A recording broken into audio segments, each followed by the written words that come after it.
Hi, I'm Trevor, a technical sound designer living in Washington State, and recently I had a client with a laser cannon in a video game in Unreal Engine. It was this laser cannon, and they asked me if I could make it sound like "Vroom, vroom, vroom, vroom, vroom."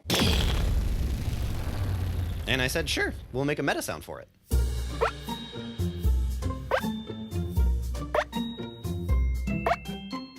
And I ramped up the meta sound volume off of the firing timeline from the cannon.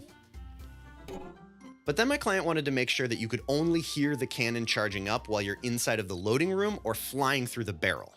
So I said, yeah, we'll make an audio gameplay volume to cover the room and another one to cover the barrel, and then we'll make sure that those volumes have attenuation, and then we'll spawn the meta sound at a location inside of those volumes so you don't hear the cannon when you're not near the cannon. And then my client asked, can we have the charge sound get higher pitched as the cannon gets closer and closer to firing?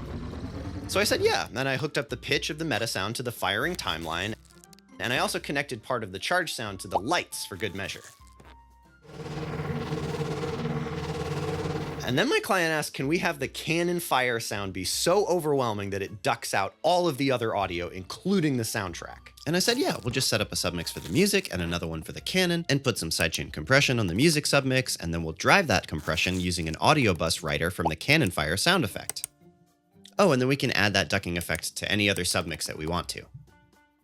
And that was great, but then my client also asked, can we have a more tense version of the music playing when you fly into the barrel of the cannon? And I said, we can do that. We'll just write a more tense version of the music and record some distorted guitar and mandolins and program some taikos and update the music meta sound to have multiple layers and set up a trigger box to turn on the more tense music layer when you fly into the cannon and some other trigger boxes to turn it back off whenever you leave the cannon, and that should about do it. And then he asked, what does it sound like? And I said, it sounds like this.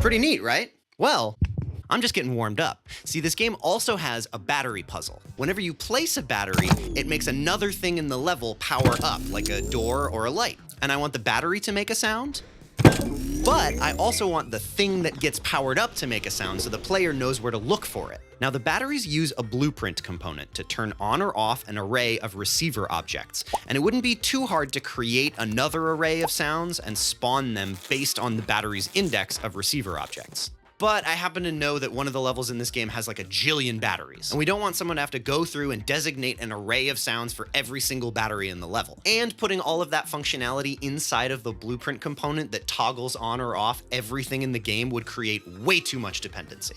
So instead, I built a blueprint component for the receiver object, and that component has a function that spawns or stops certain sounds based on if the receiver is getting turned on or off. And it has a variable to transform the location so the sound doesn't get stuck inside of walls. And then I made a meta sound for the doors and the lights.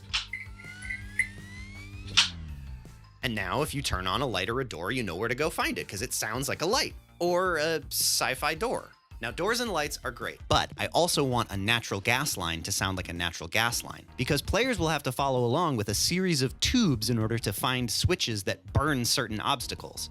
And this is trickier, but now I get to talk to you about splines. In order to make our tube sound like a tube without a bunch of random emitters, I made a child of the receiver blueprint component that casts to the spline it's attached to, and then moves a sound along that spline to the point where the player is closest. And I made another sound to move along the spline by itself in order to simulate the front of the liquid flowing. And I gave it a Doppler effect, which will help indicate to the player what direction to follow. Lastly, we'll also have a sound to indicate the start and stop of flow at the source of the gas. Okay, let's have a listen.